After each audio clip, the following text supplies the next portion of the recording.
Here, what's going on? It's your boy Deuce Wayne. What's good? What's good? What's good? McCall McIntosh here.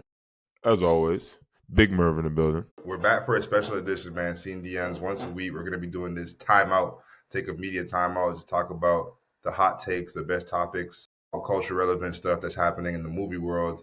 Things are a little bit separate from the SceneDMs podcast that allows us to dive into things outside of the topic of the particular episode. But it's been a minute. Season 5 SceneDMs coming out soon, so be on the lookout for that. Yes, sir, man. It's been a minute. I think these little timeouts, man, are gonna be great. You know what I mean? The main event usually is the game, the podcast, aka the podcast. So sometimes you just need a timeout, a little 30-second timeout, a little 30-minute timeout to kind of, you know what I mean, talk about something else, not something specific to, you know what I mean, the podcast or the topic at hand. Just sometimes some random stuff that's going on in entertainment. I think that's the best part of it. So that's why we call it the timeout. Exactly. Merv, man, I mean, we're here for one reason only. One battle after another brought us together to talk about this film. But before we take a deep dive into it, I really wanted to, man, something's been heavy on my heart, and it's just the box office. And I've never been a guy that's really cared about the box office, but we have to be realistic. And although we like to live life and say money, you know how women are like money is it's not all about money. The money doesn't mean anything, but really it is about money. I feel like that's the same thing about the movie business, or it's like people be like, box office doesn't matter, but fam, if you don't make money, studios are not gonna fund your movie. You're not gonna. So yes, it's cool to have indie acclaim. It's cool to have the award buzz, but if you don't have the award buzz and have that type of prestigious acclaim when it comes to independent films, and you're not making money, then it's tough, bro. It's tough to make a living in this town. It's tough to evolve, and it's tough to get more stuff made. The reason why I'm bringing that up is because The Rock, Dwayne The Rock Johnson, came out with the Smashing Machine, and it's been highly anticipated. We know that he's been making a pivot. I'm pretty sure that he approached Benny Safdie with the script in 2019, so prior to COVID, and then they were, taking on this opportunity to discuss Mark Kerr's life. I don't know if anybody has seen the documentary, but it's damn near shot for shot with the documentary. I thought, I went to go see it. I thought it was great, but the biopic only opened up to 5.9. We'll call it six because we round up on CDM. $6 million, No, which is the we're not gonna round worst. up. Okay, fine. 5.9.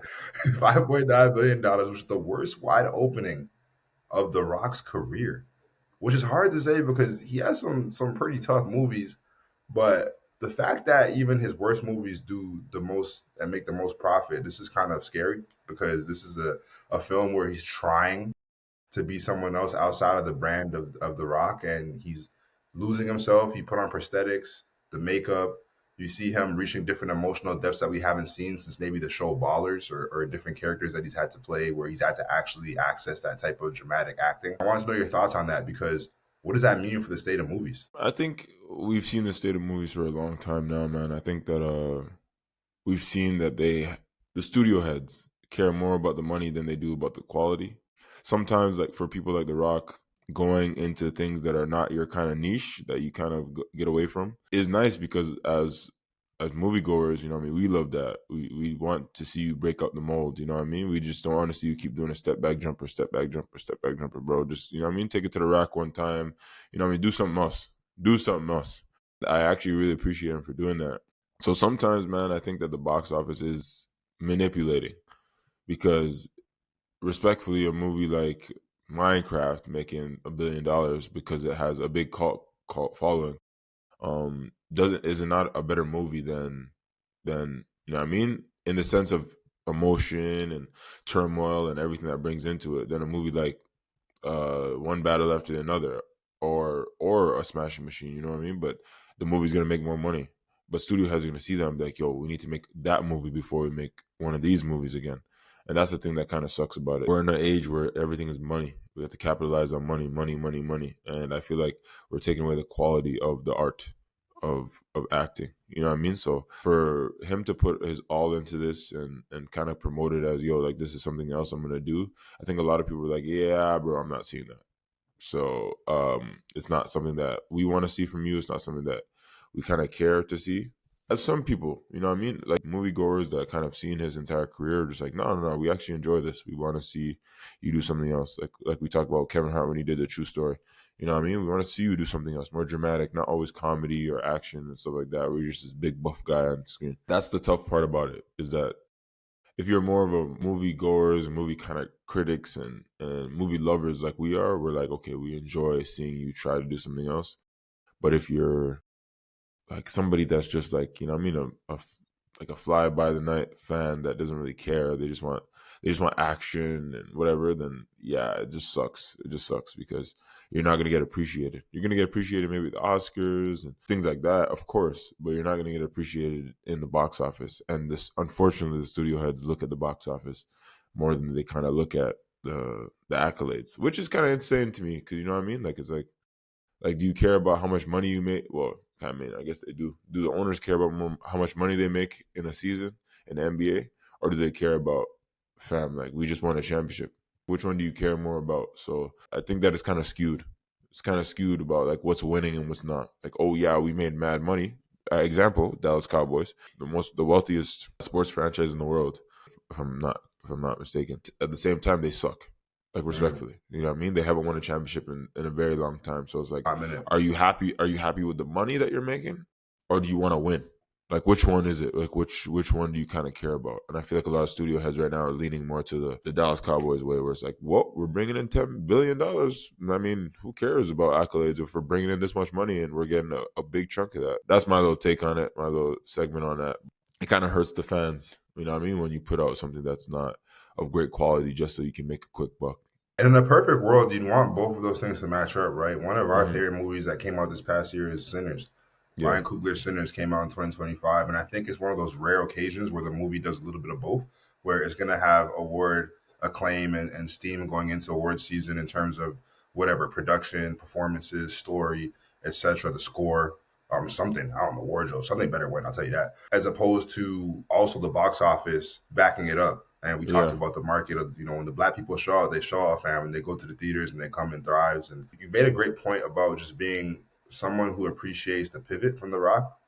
No pun intended. When you're in wrestling, sometimes you're heel and then you turn and you become the baby face. I think for The Rock making this pivot in his actual acting career outside of just the wrestling career has been something that people are not able to embrace because we don't see it from him that often. Yeah. But people like us who watch his full filmography is something that we like. And it reminds me of someone like a Lil Wayne or a Drake when Drake did Honestly Nevermind or when Lil Wayne did the Rock album. These guys step outside of their boundaries and they want to create and do something else because they're that talented that they've already dominated the space they've dominated. Beyonce with the country album or whatever, the house album. Like they're like, let me try something else because I'm that talented. And then people close the door on them. And it's like, all right, why do we keep saying music sounds the same or Drake Yeah. sounds the Like same or Lil Wayne exactly. says the same stuff over and over again? And then when he tries to do something else, we shoot it down. So I kind of relate that to the same thing when it comes to The Rock. And it's kind of unfortunate because The Rock is literally probably top five biggest movie stars of all time. So you think that we always make that joke about Drake could put out a blank CD and it still sell. You think that The Rock coming out with a movie, no matter what the topic was, that it would at least make some money. Even his last film made a lot of money, right? So it's just like it's hard to see, and I wonder what the disconnect is. Is it because it had great media buzz in terms of film festivals? It won at film festivals. They had that whole. It got the standing ovation for 13 minutes. All that is great press. The word of mouth. People said the movie, plot wise wasn't the greatest, but in terms of what The Rock is doing performance wise, people appreciated it. They said that he really did his thing. So it's just like I'm confused at what the disconnect is, and I guess where I'm concerned is now our other biopics or our other original stories going to get the funding that it deserves to be made, and that kind of leads me to that next point, one bad after another. We talk about a guy like Paul Thomas Anderson is one of our greatest filmmakers of all time. I mean, I think he has one of the best filmographies if we compare it to any director. Now, I'm not saying in terms of like all his movies are superior. I'm talking about the fact that he's similar to Tarantino where he's only have a small sample size and a lot of them are hits. You know what I'm Yeah. saying? Like it's rare that he has misses. His misses are like Inherent Vice and stuff where it's like a special crowd, but like Phantom Thread, Boogie Nights, The Master, There Will Be Blood. Like all of these are like revered, like highly revered pieces of art where everybody, like a lot of people are like, nah, this is great stuff. Even if you're not into that type of time period or you're not into that type of movie, you can still appreciate it. Even if you're not into like the porn industry, you can still be like, nah, Boogie Nights is that's one hell of a Yeah. film. Yeah. Even him, I think they just crossed 100 million worldwide, but didn't have the biggest opening domestically. when it comes to this movie, and the movie was budgeted at 130 to almost 200 M's if you talk about marketing. So what does this mean for a guy like PTA who wants to continue to get original films done? Is he still going to be able to get his stuff funded, even though he's not making $300 million off this movie? Or do you think that it's a thing about like even Leo DiCaprio? Is this a guy that could still be the center of a movie, or do you need someone even younger now, like a Timothy Chalamet, et cetera, to get people to come out to these movies? Because if this movie came out 10 years ago, would it have done 100 something million first weekend? I don't know. So, very different time when it comes to movies, and it's hard to predict the wave of what's happening right now. Nah, facts. Obviously, like you said, PTA is a GOAT, has done a great job with a lot of things. But I want to, touch back on one last thing, kind of with The Rock. I watched the video. You kind of sent it to me, but I saw it before, of Matthew McConaughey talking about back in the day when he was the rom-com king and how he essentially turned down like a damn near a $9 million, I think it was like $13 million eventually being offered to be in a rom-com. And he was just like, nah, like, you know what I mean? I want to try to go. And I just wasn't happy. I wanted to try something else. You know what I mean? Kind of like The Rock. It was well received by audiences. I don't know if it made a lot of money, but it was well received, and to continue to go down that path. So I just hope that The Rock doesn't use this as something like, oh, well, see, this is why I don't make these kind of movies. And I'm going to go back to what I was doing.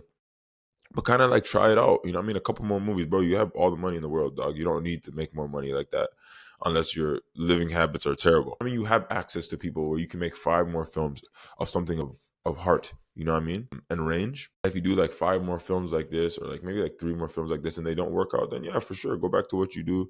It is what it is. It is what it is. Or he could do what we talked about before, the Denzel route, where I think it's like try and do both, right? Where it's like maybe once a year drop a Jumanji 3, but then also do a Smashing Machine. You know what I'm saying? Yeah. Like if he's able to balance out the future of his career like that, I think it would be great for him to, because that's what guys like Leo, De Niro back in the day was big at this, where it's like Denzel, like I said, is big at this, where it's like, okay, if I want to get Macbeth funded, then I'm gonna have to do an Equalizer 2. Yeah, Boom, exactly. do Equalizer 2. Now when I do Macbeth, they can't tell me you can't get this done. If I want to translate Fences from a Broadway play to a movie, I gotta do Man on Fire. You know what I'm saying? Like, but he's also into these films too. I'm not saying he's taking it because he doesn't want to, but yeah, it's not like a Samuel like Jackson kind of vibe where it's like Samuel just does whatever movie he wants because he's just like, I love movies, so I want to do them. He's like, this is what I would watch if I was a fan. Exactly. Right? So there's different type of people that approach their works a little bit differently. Leo, same thing. Like one of my issues with Leo is I wish he popped outside a little bit more. Like I feel like that's why his movies are events. One battle after another, everybody wants to go see it, or the buzz about it for the most part was like, oh, because we haven't seen Leo act since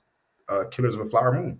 Yeah. And that felt so long ago. That felt like during the middle of COVID. Yeah. So imagine if Leo was popping out with a movie once a year, or if he was in a TV show, then it wouldn't be as big of an event. So when it comes to guys like Leo, and you just talked about it before we got into the pod, but he has a couple projects lined up, and even that's different for him, having like multiple projects lined up to hear that he's going to be a part of. I think I'm very impressed, but I think he made some great points for sure. No, definitely. I think that even to lead into that about Leo is just I think like you said, like just doing more as you get older, man, just doing more films where it's like, yo, who cares? You know what I mean? You're Leo DiCaprio, bro. Like nobody's gonna be like, whatever. But at the same time, people do. Like I just talked to my cousin last night, and I was just like, yo, did you watch the new One Battle After Another? And he's like, nah, yo, Leo like fell off. And I was like, what, dog? What are you talking about? What do you mean he fell off? How did he fall off? What did he do? Why made he fell off? He's like, nah, he hasn't been cooking. I was like, fam, this movie's good. Like, you know what I mean? Like Killers of the Flower Moon was also a good movie as well. I don't know, but like again, certain people nowadays, like they want, I don't know, man. Wolf of Wall Street, the Django's, the Revenant, you know what I mean? Those kind of movies. But it's like sometimes, bro, like you can go into a role where it's like, it's not like a big time role. Like One Battle After Another is not like a huge, like exciting role. He's hilarious, obviously, and stuff like that. But it's not like he's like the hero of the story. That's what I think like people are looking for. They're looking for like this extravagant, like the whatever, something. But it's just like, fam, like he's just acting. He's just going out there playing a part in a movie that's, you know what I mean? So that's what I love about Leo is he's able to take his pretty boy demeanor and he's not afraid to get ugly. Because even you talk about Wolf of Wall Street, the opening scenes, he's doing cocaine off a girl's butt. It's like, I don't think not any other A-lister is like, yeah, that's the part that I want to, you know what I'm saying? Like I don't see Matt Damon or those type of guys being like, this is what I'm about to do. Yeah. Leo is willing to like, no, I'll use a whole day of production to act like I'm high off Quaaludes and crawling on the floor and trying to get into my car. Exactly. Whereas I don't know if other actors of that caliber would be like, make a fool of themselves like that. Obviously, Adam Sandler and those guys. Yeah. But I'm talking about like serious dramatic actors. Nah, facts, because you're the one that told me that. Like, I remember, I think you sent it to me about how he was upset that he didn't get to go on Boogie Nights. I'm like, Leo wanted to do Boogie Nights? Like, fam, like, what? That movie was insane. Like, and he's like, yeah, I turned it down. He's like, that's one of my biggest disappointments in my career. And I said, fam, what? Like, Yeah. and you're thinking, like, this is Leo, fam. Like, Catch Me If You Can, Titanic, you know what I mean? Hmm. Like, fam, like, that's that Leo. And you're saying that you would have done a movie like that. So I think that that's the part that, like you said, I enjoy about him. Like, he just doesn't. I feel like when he's on camera, he doesn't care. Off camera, I mean, whatever he does, that's him. But on camera, I think that he doesn't care about like how he may look. Like if it's a bad character, if it's a racist character, if it's whatever character, he's just like, bro, like I Yeah. don't care. Like Genuinely. if it's a character that like is self conscious and not very happy with their acting career, like Once Once Upon upon a a time Time in in Hollywood. Yeah. Hollywood, you know what I mean? Like that stuff is like super cool to see. Cause I'm just like, yo, this is Leo. I think that's what makes it funnier because I'm like looking at Leo like a Titanic or whatever, and then you see him Yeah. like you see him in this, and he's like, "Yo, who the f is at my door? Like, who is this? Yo. Yo, essay." Yeah, like, I was like, "Yo, dog, this guy's making me cry laughing at this movie, bro." Like, so that's why I'm just like, I think that that's what I enjoy about it. But the sad part about it, I think that some people don't enjoy it. Again, it just comes down to I think we're moving into a different age, man. It's a lot of social media, a lot of different things like that, where it's like, oh, we need like we need that certain type of buzz. Like we need like, oh my god, like there's something different in it. Like it's like we've seen everything we need to see in film before. And people are just like, yo, we need to see something else. But it's like, nah, bro. Like sometimes just seeing a good old fashioned movie is solid, bro. Like a solid thing to watch. I just want to appreciate the art. And that brings me to the next point. Let's talk about one battle after another.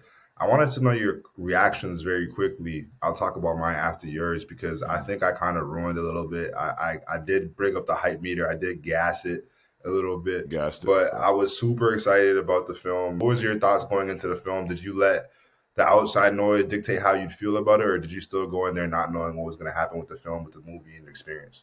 Nah, man. I like we talked about. I love Leo. Love PTA. So I was going in there just excited to see how it was gonna be, man. Like again, I guess I've heard good things, but also I was like, just excited to see Leo see what he does. You know what I mean? So I was excited to go in there and see how that goes. Maybe it was in the back of my mind a little bit, but I was still enjoying the movie. I was enjoying the movie. I was looking for that moment where it was like, okay, like this is, I guess this is the best movie of the year kind of vibe. And I don't know if that moment happened. I just felt like it was just a very good movie, but there was nothing that was like, okay, this is easily the best movie of the year kind of situation. You know what I mean? I thought it was a very good movie, easily in my top three, top five, top three, probably top three movies of the year kind of vibe. But I just don't know if it gave me that kind of edge where it's like, yo, everybody's like, yo, 5 out of 5, only 5 out of 5 movie of the year. You know what I mean? Like I don't see that. Um, but at the same time, I really enjoyed it. It was a really fun ride in the movie, man. Like I feel like everybody's characters down to Benicio del Toro was hilarious. I think he stole the show personally. He was Yeah, I hilarious in that. agree. I think he stole the show. Tiana Taylor did a great job. Um, Gina Hall did a great job. Oh, Jason Sean Sudeikis. Sean Penn did a Yeah. great job. Great job. And I think that he just went into like a different. Because I was like, yo, fam, I was even talking to Tay about it. I was like, yo, fam, this man. I was like, yo, Sean Penn. I was like, yo, he's getting old, man. See how he's walking, all that stuff. And then Dwayne's just like, Dwayne told me, he's like, yo, nah, the man just worked on that. I said, what? He's like, yeah, bro, that's the man's fine. He just that's how his walk. He just like worked on that walk to make it seem like I was like, oh, what? Like so, like you actually really believed the acting and everything that was going on in it. But I really enjoyed the movie. Um, Again, I personally, me personally, still don't think it's better than Sinners, off of my personal opinion.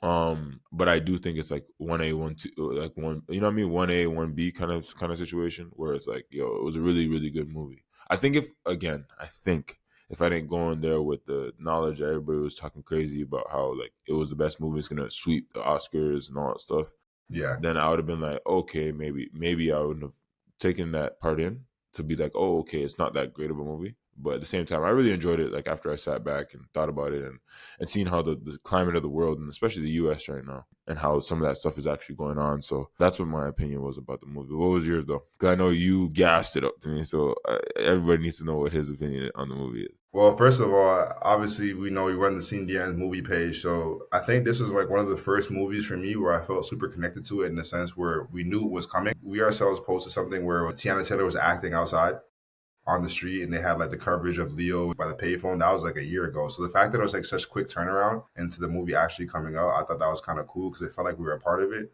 Similar to like the Spider-Man stuff happening right now with Tom Holland. You feel like you're actively making the movie with bro before it even comes out. So it's like you're a part of it in a different way. That's kind of how I felt attached to the movie before it came out. But man, walking away, I thought it was incredible. You know me, I watch movies by myself for the most part. I went there solo dolo, empty theater, and it was loud.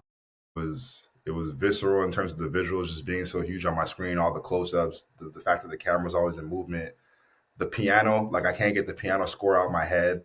I just love like the piano notes and how like simple but effective it was in terms of just adding a certain type of kinetic energy into the frenetic chase sequences. And there was a couple, like even the ones where Tiana Taylor's sprinting and it's the helicopter shots. I'm like, man, this is I've seen a tough. hilarious video about that too. This, You see that video about Tiana? She's like, yo, I almost had to fight this man. Talking about she told me I had to run 10 blocks at full speed. Like, are you crazy, dog? And Regina, I was like, yo, we have seniors on set. Like, we gotta be doing this kind of stuff. Hey, but you have experience with that when you do the little film, and you had to run, remember, over and over again. You're like, all right, how many times I gotta run? Yeah, and I'm an athlete. I was like, yo, fam, you made me do 40-yard dash 30 times in a row. Let's calm it down a little bit. Let's calm it down. For a few seconds of film. That's it. That's what I'm saying. Like, come on. Yeah, but man, I thought it was a great movie. I think you made a good point before we talked about it, where it's like sometimes it could just be entertaining because I'm seeing a lot of backlash in terms of the way that they portrayed certain black characters, the way that the revolution, like how it's like it could be woke propaganda, like all this type of stuff. And sometimes I'm just like, man, it's crazy how. But this is why I think the movie is so great because when a movie, now don't get me wrong, just because a movie divisive doesn't mean that it's going to be great. But when a piece of art is that good, where people are passionately talking about both sides, I think that is a great sign of like good art. And I just find it funny that we pick and choose sometimes what we, you know what I'm saying, what we care about when it comes to like the details or the logistics of certain movies. I don't know too much about the Revolution. I think you and I spoke about it before. Discredit anybody who's like, what does it actually represent and everything. But I just know when I went in there, I didn't go out there thinking like, oh, this had like, I just thought it was an overall take on just like how our society is and how like there's different revolutions that people have to fight in different generations. Like our parents have to fight something different than their parents. We have to fight something currently different. The battles happening now that's different from our parents. Obviously, there's going to be some overlap, but for the most part, what is the different traumatic stuff that gets passed down through those generations? Like when you're trying to fight for what you're trying to fight for. And one thing I also learned about this movie is that when it comes to revolutionaries, it's always a person thinking that they're bigger than the cause or thinking that they could change the world themselves and not realizing that sometimes the system is just too messed up and too powerful for you to change.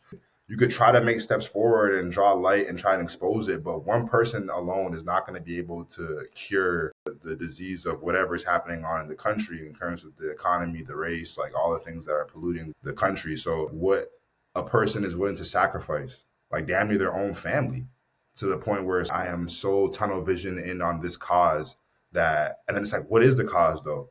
So like you talked about it too, like there was a couple, they bombed they bombed they bombed the bank, but they also bombed the political party's office because they didn't ban the abortion clinic. Or they banned it, but they banned abortion. So then they ended up doing that. Like you said, the banks and the beginning of the movie, I feel like it really hit because they ended up freeing some of the immigrants that were being captured and held at the border. And obviously what's happening right now with ICE in the United States, it's like very, very, very reflective. I'm not saying it's a direct thing that's happening, but I like that PTA was able to draw some type of comparison or type of mindset on like, this is what's happening. And then we spoke about it, but even the scenes of Benicio del Toro, where is showing the whole tunnel system that he has with all the people he's taking care of and how his revolution is still going on in his own way. Like he wasn't a part of the French 75, right? He had his own revolution. But he had his own regular revolution. So I like that where it's like every day people are also fighting their own battles. Leo's battle became his family. Like my revolution is how do I survive with my family? It's the namesake, bro. One battle after another. Like no matter what part of the movie, like every person has a battle that they're facing. You know what I mean? Like Sean Penn's facing a battle of trying to get into a group. They're fighting a battle which they're trying to purge the world of all this stuff. And I thought like an interesting part of what you said is just like one person can't defeat it all, and some things are just bigger than, you know what I mean? You can do, but at the same time, you don't want to think like that. because you know you want to have like if one person thinks like that, it trickles down to more people, and then Yeah. everybody's just like, you know what, we just give in. But at the same time, I feel like that's the part that I didn't like about the movie is the Christmas Brotherhood or whatever it's called. I forget what they're Yeah. called.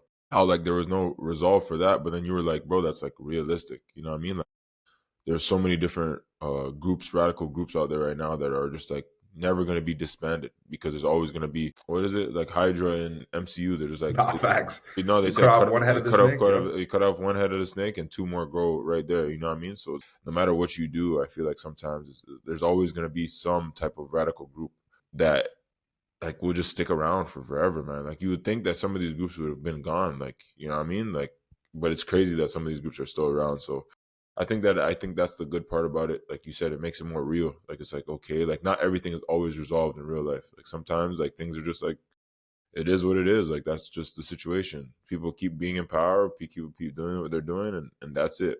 But as moviegoers, obviously, we're always used to a hero or this whole thing and stuff like that. And sometimes that just doesn't happen.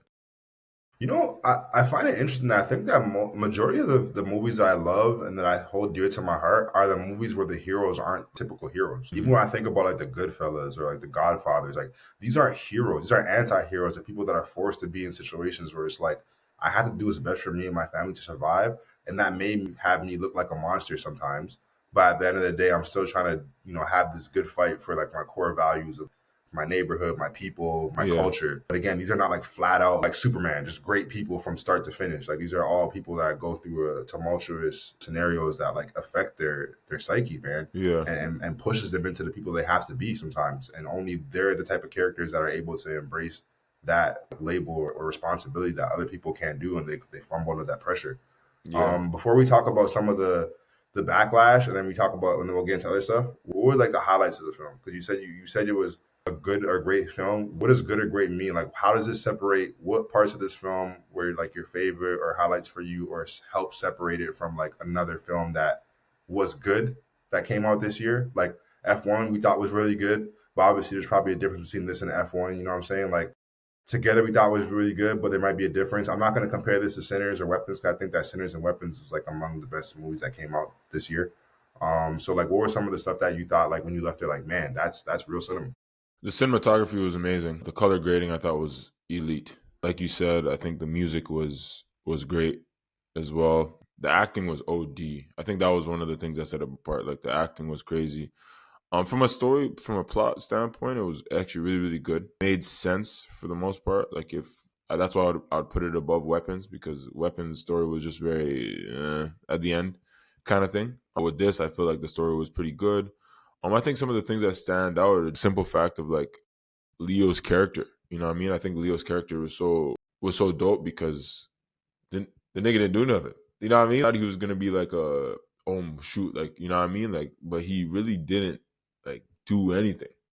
Like he did something, but he like you could tell that like we talked about. I think you said in the voice note, like you could tell that he wasn't like really a part of the revolution. He just like Mm-hmm. was like the last person to it, and that's when everything went down. He's like, wait, what's going on? Like I don't know if I want to be a part of this. I don't, you know what I mean? That kind of situation. But he was already too Yeah, deep into it that he was just like, yo, like it is what it is. I thought that was pretty interesting, especially like how you think his character is supposed to be. But his character is just like, fam, I don't want to be in this. I don't want to be doing this, fam. All I want to do is smoke weed and chill, dog. Like that's all I want to yep. do. Like, bro, I don't remember the sayings. I don't remember. He's like, yo, call me back when you know the time. And he's like, fam, bro, it's been years, fam. I don't remember this damn time. He's like, He's bro, like, you I've should abused drugs and alcohol for less than 30 years of my life. I That have was a hilarious, problem. bro. Man Nah, said, "What's the so time?" Is it Benicio del Toro said 8:15. Yo, I started crying. No one does bro, like that stuff. Made me laugh, man. I'm a that's what sucker I'm for stuff like saying, and I think that Sean Penn, his character and how he was played, and the edge that he had, and the intensity that he had, and just like everything that like transpired with him, I think was just a great like side story, because he wasn't the main character, but he like felt like a main character in some way, and then I think that also Benicio del Toro his part was just hilarious. Ocean waves, ocean waves. And I think that that part was just funny because he was like very chill. Like he was very like seldom the entire that. Yeah, movie. You know what I mean? And I feel like he was hilarious for that. Like he was just super chill. Like he was like, yeah, whatever happens kind of thing.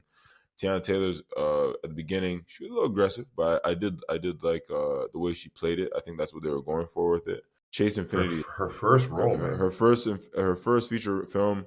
It's so interesting because like just like Miles from Sinners, Sinners. and that was his first film, and like just to be like, yo, like these two young actors are in the two of the biggest movies of the year, and they killed it. They both killed it, did a great job, and it just sucks that one of them going to lose if they even get nominated. I don't know if they will, but I think that part was just cool. Like I thought she played it really well, like where she embodied her mother, Tiana Mm-hmm. Taylor, in the movie so well. Like it was like wow, like I could see that she could possibly be her daughter. You know what I mean? Like it's crazy Yeah. her intensity I and mean, the everything like sister that. nuns talked about how, I feel Yeah, Perfidious's energy in your blood. they can just feel it, sense it, whatever. She was just like on it. She was like, bro, I'm not And on I that thought type that of was timer. great foreshadowing because, like you said, she's like, I'm not a rat. So it's like, what Yeah, does that mean? And at the end, when we find out that she doesn't need help from any man or yeah. anybody, she's able to Just think do it about herself. ways to get out of the situation and the danger that she's in. And she helps herself survive by herself.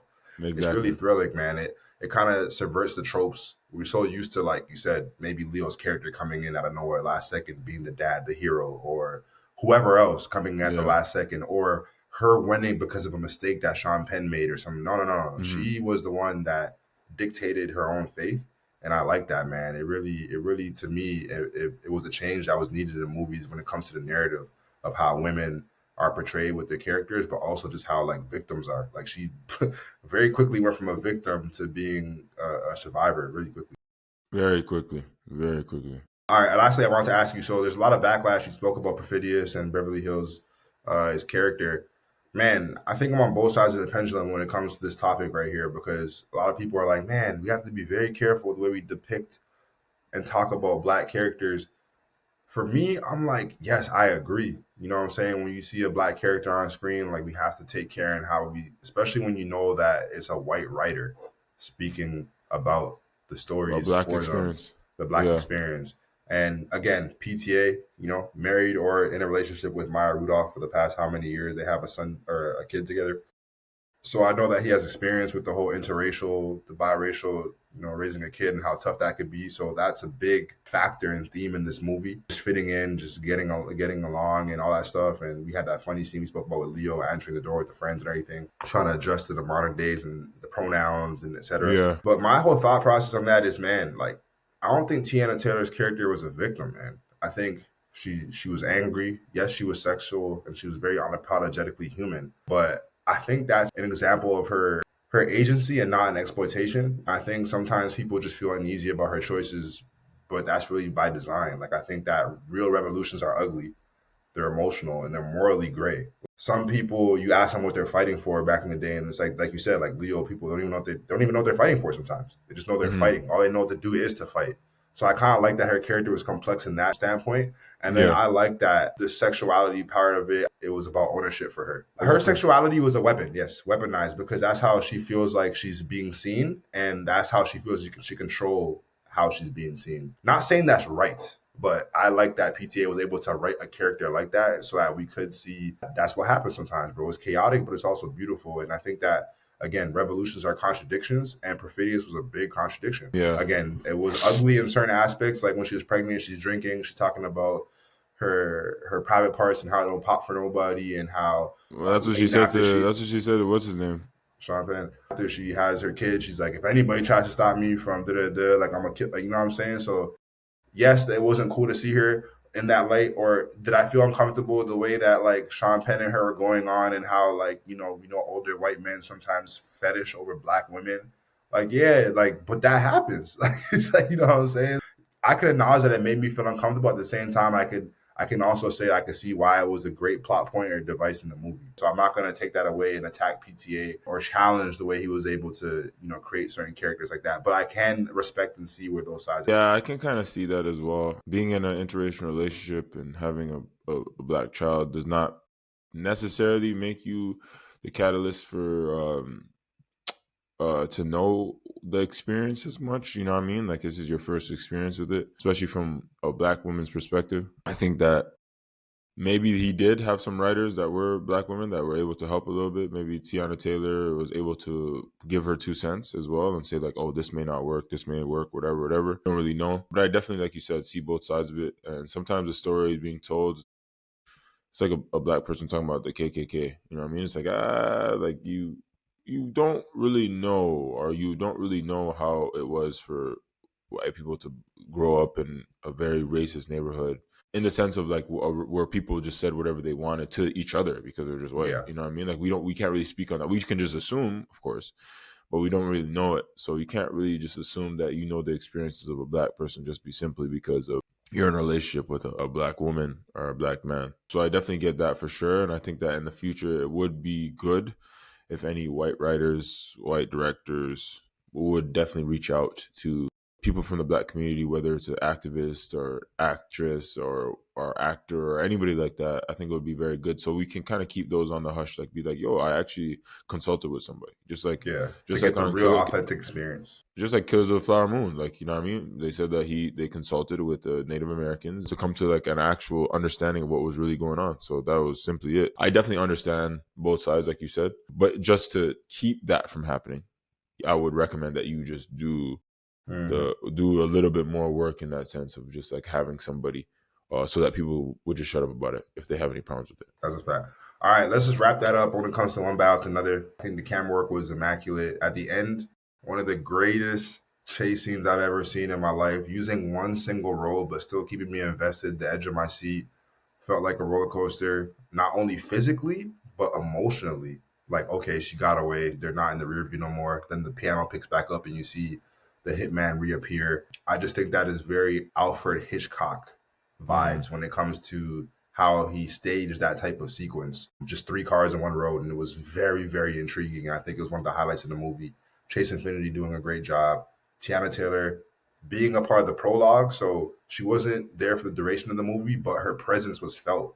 Betty's Beverly Hills was felt throughout the whole movie, even though we don't know exactly what happened to her character. They said that Sean Penn killed her, but at the same time, we never saw her die on screen, so we don't Yeah, know. which I actually enjoy. I don't need to see that. The DNA stuff, the Christmas stuff too, like you said, probably wasn't necessary, but I just like how it has those parallels to Quite Illuminati unnecessary. or to the bigger. Oh, he'll say Nick. Again, I just think it was one of the best movies this year. And when it comes, we're gonna have another episode when it comes down to the award season, and we could probably predict what will win for what. But I think that is definitely gonna win a couple of awards, and I think that this might be the year that PTA finally gets his Best Picture win, which is crazy to think he hasn't won Best Director, Best Picture yet for some of the movies that he's came out with, especially There Will Be Blood, man. But speaking of Leo, we've seen that Leo might be kind of signed on to do a couple more movies, which is surprising for him because this is a guy that's been chilling. Like your broski said, he said, "Yo, Leo fell off." It's like, nah, he didn't fall off. He just is not always in the public eye unless it's on a yacht with things. He's not like, "Yo, I'm doing this in 2 years," or "I've been circling this project." This is the first time we kind of heard like outside noise about Leo. And I don't know if that's him just conforming, him doing TikToks with Chase Infinity. I'm like, man, never thought I'd see the day. But it's like, fam, you gotta do what you gotta do. It's not even him too. It's just Chase is just saying, yo, come into the camera. Yo, get in this video, bro. He doesn't even know what's going on still. Him and have his name attached to all the other projects. You know me. I love Heat, one of my favorite movies of all time, if not the best movie of all time for me. I'm excited to hear him and his name be attached to the project, especially because if you attach a guy like Leo to any project, then I already know that studios or financiers are going to back that film up. So if his name's attached, I know that the film Michael Mann will get at least $100 million. And I think to tell those kind of stories, you do need a bigger budget. So I'm excited about his name being attached to Heat and seeing what that prequel sequel type vibe could be like. I heard it might be like a Godfather 2 situation where they're going to show Neil's life and Detective Vincent Hanna's life prior to them meeting each other in Heat. And then they're going to continue on with Val Kilmer's character and what happened with him after they all got caught and dismantled at the end of Heat. So I think he spoke about him being attached to another project with Martin Scorsese. What's up with Leo just popping out outside, man? I think from what you talked about, man, I think what we kind of talked about before is that it's a lot about funding. I think that when you attach your name to something very early on, you can get the funding that you need for it before it even, you know what I mean, even touches anything. Because maybe fans will be like, maybe the studios are using social media now, like as they probably are, or to see like, yo, if we announce this, like how did it do? and then they announce something, and then it does really, really well on social media. So they're like, yo, we got to make this. I think that's what it probably is. They use social media now to gauge a lot of different things, gauge if people would even be interested in a project like that. And maybe that's why a lot of projects just get scrapped, because like they put something out, nobody's really interested, and they're just like, all right, did it.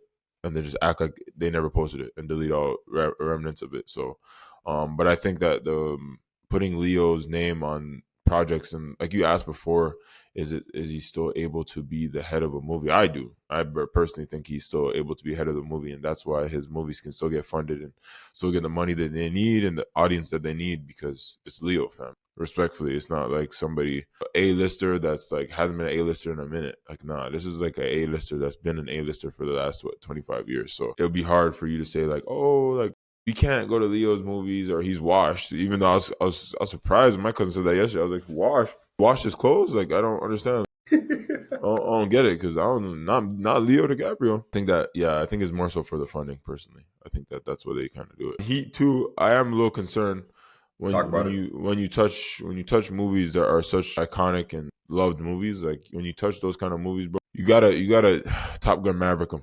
You got to Top Gun Maverick them. You can't come with anything less than a Top Gun Maverick, or it's gonna be trash. Tom Cruise is a perfect example of what a movie after 25 years being kind of a sequel, like you said, sequel, prequel, whatever you want to call it. I mean, he set the benchmark. I mean, and he made it perfect. Like, I mean, Top Gun Maverick's damn near almost better than Top Gun. Obviously, some people may not agree. Obviously, but I said damn near. I said damn near, and he set the blueprint. So at the end of the day, man, if you're not coming with that kind of energy, then just keep it. Just don't even piggyback off that. I want to know what my biggest concern is. What? Michael Mann is 82 years old, bro. And I'm never going to question the greatness of any of these directors, but he is a little bit, you know what I'm saying? He literally. Damn, I think 82. Damn. He literally made Heat 30-something years ago, man. There's a disconnect. I'm never going to question Michael Mann and his abilities, but I'm just saying 82 years old. Well, the world was in a completely different place back then.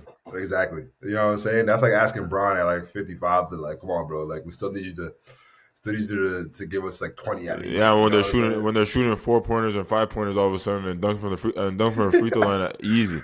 Like, right. Okay, so wait a second. I don't know if we're asking for a lot from a man's, no pun intended, but hopefully he's able to pull it off. You know, he did it before, but again, he was God damn, that nigga 80s, dude. I didn't know he was up there like that, brother. Damn. And we see, I don't want to make this a gossip show, but we seen when the documentary just came out, and we seen our guy Coppola on set with our man's Shia LaBeouf, and we saw that he didn't have the energy to argue with this man. Bro, he's like, yo, who's making this movie? And Shia's like, obviously you, bro, but like I just have to. I sat down. I was getting cheese. Like, yo, who's making this movie? And he's like, yo, fam, I thought my fault, dog. You got it. Because if that was like a 90s apocalypse days, Coppola, oh yeah, he's probably putting him in the headlock still or kicking him out. Exactly. But now he doesn't have the energy for it. He's probably just like, all right, do what you want, fam. Why is horror such a successful category, bro? And it's fitting to speak about because obviously Halloween is coming up really, really soon. We're going to have a great episode about that, about some of the movies we haven't spoken about, the modern day classics when it comes to scary movies and horror movies. When I think about The Conjuring Last Rites, it was budgeted at $55 million and it made $467 million. I get it. Don't get me wrong. Conjuring has been around forever, so it has a built-in audience. It's not original. The IP already has the audience for years. So when you hear Conjuring, you're like, oh, I'm going to go see it. I remember I like the third one. Or I like the first one. I like the fourth one. Similar to other movies when it comes to superhero or when it comes to certain things that people have an attachment to. But man, 500 mil on Destination 6 went crazy. Weapons went insane. Sinners, depending on who you're talking to. Talk to my mom. She thinks it's the scariest movie ever. Mom, it's not. But that's obviously a horror movie. That's the It's a horror, but it is considered like a horror movie. We do talk about it being like a genre-bending type of film. But that made a lot of money. Bro, what's going on? Why does it feel like scary movies always have a place at the box office no matter what? We have a lot of thrill seekers, man. A lot of people just like kind of...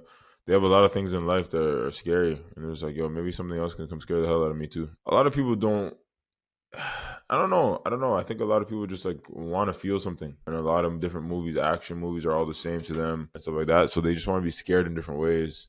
Want to see how, well, that's what I think. I think they just want to be scared in different ways. I don't know why I was so excited to see Final Destination. To be honest with you, I have no idea why I was so excited. You were hype. I was hype.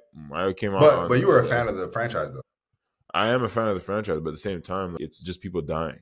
And I've seen that a Yeah. bunch of times. So why am I just so excited to see that? And then I don't know. It was a great movie. That's the you see what I'm saying? Like with The Conjuring, it has a big audience. Like Micah talks about all the time. He's like, yo, he's amped to see it. And I'm like, fam, what? Like I'm not even amped to see that kind of movie. But he said he's amped to see it. I think the horror genre has a lot of like sleeper people in it. Like I feel like it kind of touches every audience because there's like kids that want to sneak in and watch it just to get scared. I remember when we used to try to watch scary movies at the crib by ourselves and stuff like that. Like when our parents weren't there. And actually, our auntie Monique would always she was a snake. She would always pull us all in a room, and then no, she was the one that showed us all the scary movies. She was like the snake. Tough. We would watch movies like that. So I think that there's a lot of audience and teenagers that want to see it, and there's adults that low key want to see it too. Because like I said, like there's just life. They want to see different scary things. I mean, there's always gonna be audience for scary movies. Always. Wild for me to ask that question because in my personal life, I feel like there's more people who are like, I'm not into scary movies than that are. So that's why I'm always like, yo, how are these movies killing it and crushing it? But you're making, I think it is a global phenomenon. People do like to be scared, man. If you think about it, like if in the world, like you know what I mean, or even in America, if like 1 million people go see a movie, it's very small amount of people in the population. Just say in America. But it's, I mean, what is that? $20 a person, like, fam, that's bread. You know what I mean? So I think that those movies are like, you have enough people, you have enough of a demographic and enough of age stuff that everybody's gonna want to go see it. The smaller budgets too. I just spoke about The Conjuring having $55 million budget. That's pretty up there. But you're not going to find scary movies with like $100+ million budgets, right? The return on investment is more for these guys. Yeah, because it's usually practical. It's usually practical stuff. They don't really need much. They just, I mean, some CGI and stuff like that, but obviously, like that's not as much of set pieces. You know what I mean? It's just more. I think that a lot of the money goes into maybe promotion. Honestly, to be totally honest with you, and ads and stuff like that. So I don't know how much really goes into the movie because those movies, like you know what I mean, like anybody can kind of respectfully make a scary movie. Respectfully, of course, not trying to say it's easy to do, but I'm just saying anybody kind of can make one, but to make a great one. That's to make a great one is a different story, but anybody can make a scary movie. You know what I mean? Like you can go to a high school and just ask them to use it for the night or use it for the day, and you can turn a high school into the scariest place you've ever been in your life. You know what I mean? Like it's not easily. You know what I mean? So like I feel like those budgets are very.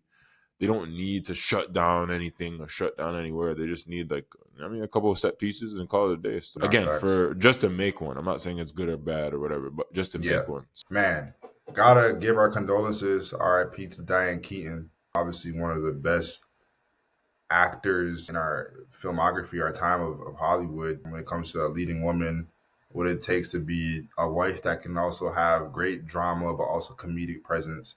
The girlfriend of certain roles. She has so many iconic films. Such a sad thing. It was one of those weird things where I took a nap and woke up and it was like you see all over your timeline.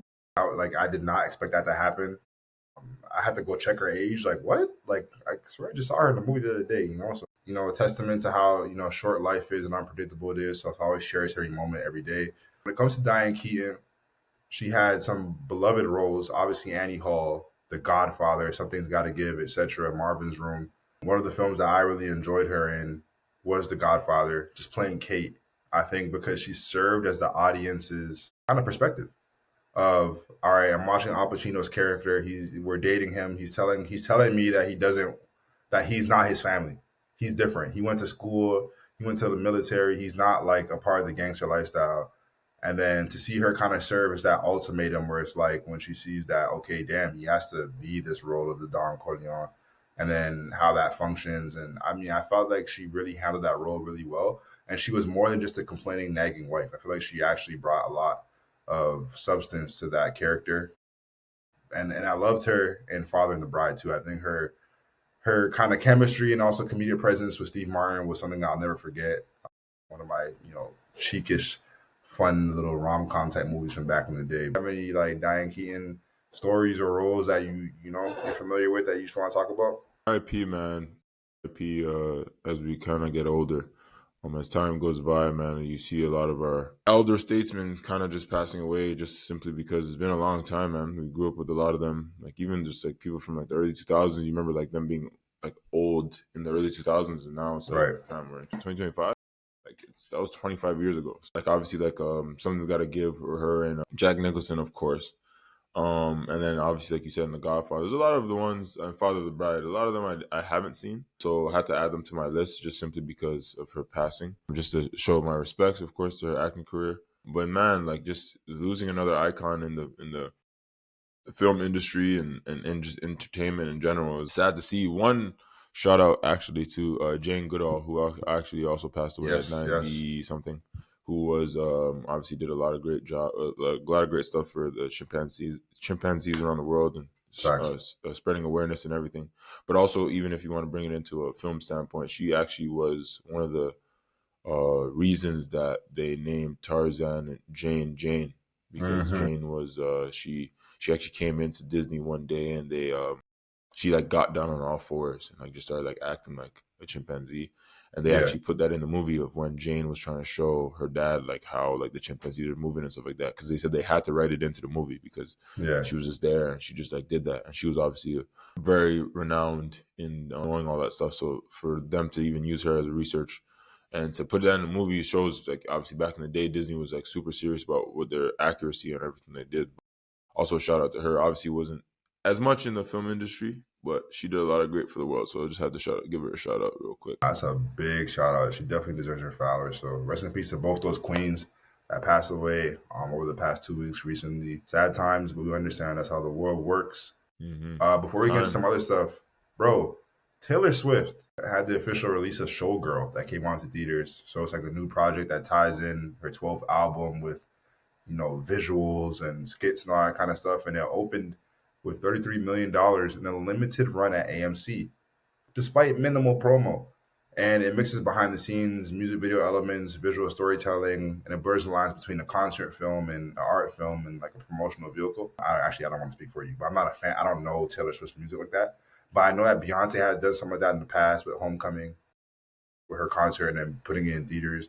I know that Eminem, like a couple months ago, had like a stand documentary with his fans come out and he did that. What's your thoughts on these musicians using the theater for album slash documentary style slash music video style type feature films? I mean, Your it brings opinion? people to the theaters, but I really just don't care. I mean, personally, it does bring people to the theater. I feel like it's going back in the days when Michael Jackson used to really put his stuff in the theaters, his music videos in the theaters, even though it was like a Facts. 25 to 30 minute snippet, he would still put them in theaters and stuff. So Hmm. I think that they're kind of going with that. And obviously it's a different revenue for them. Obviously to put it in movie theaters and stuff like that. But I think that it's good for cinema, so I can't hate on it too much. You know what I mean? I think it's good for cinema. Anybody being at a theater is better than nobody being at a theater, whether it's for to watch a concert on film or it's to watch an Hmm. actual film or to watch a documentary or watch whatever you want to watch. I feel like that regardless is pretty dope personally. You could bring people out to the theater. I think it's pretty cool. It is kind of weird though, that fandom, that level of fandom that people can kind of obsess over. Yeah. And it kind of reminds me of certain stuff, like this movie Lurker that I recently watched that came out this year, Yeah. or some other things where it's just like, yeah, or him is another example where it's just like, yeah, the cult following, like what people would do just to watch, be close to, or support their idols. Yeah. And what that scary line is between, okay, yes, they're idols, but they're also people. They're not gods, So Yeah. it's definitely an interesting thing when you look at like the cult fandom that is attached to all of that. What's your hot take for the week? My hot take for the week is a very unpopular opinion, but my teammate just told me that he watched this movie, so and then it reminded me of how much I don't like the movie. Is that The Shining is overrated? Personally, I think it's a very Woo! overrated film. That's my hot take. People may like it, not like it, but I think it's an overrated film. It's overrated. Yeah. Overrated because of the quality or because it's not scary? Overrated. Okay, so it's just not a good movie. Overrated. I'm not going to detail about detail like it's overrated because it's overrated.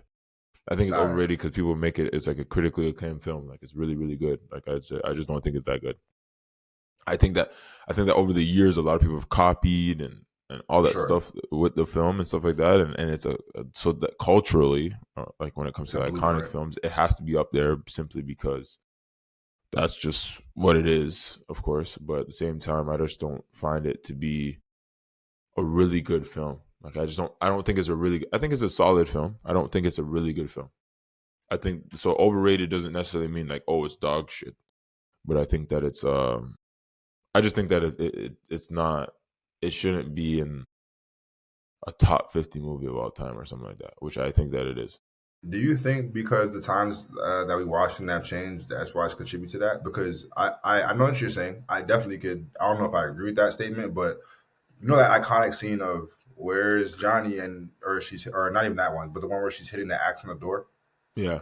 And remember how they made that since it's a big deal. Nowadays, it's like whatever, bro. Someone just hit an axe on the But door. people follow it now, though. Back then, it was like the way it was shot, and we haven't seen this before, and the menacing, you know. So like how sometimes you watch those older movies, this movie was supposed to be the best movie of 1975. You know what I'm saying? But then when you watch it now, you're like, what was so amazing about it? But like there are some movies where that pass the test of time. There definitely like are some. Terminator 2, like Planet of the Apes from the 70s. Like, you know what I mean? Some of those things like pass the test of time. Some of them so I can't really say like that about everything.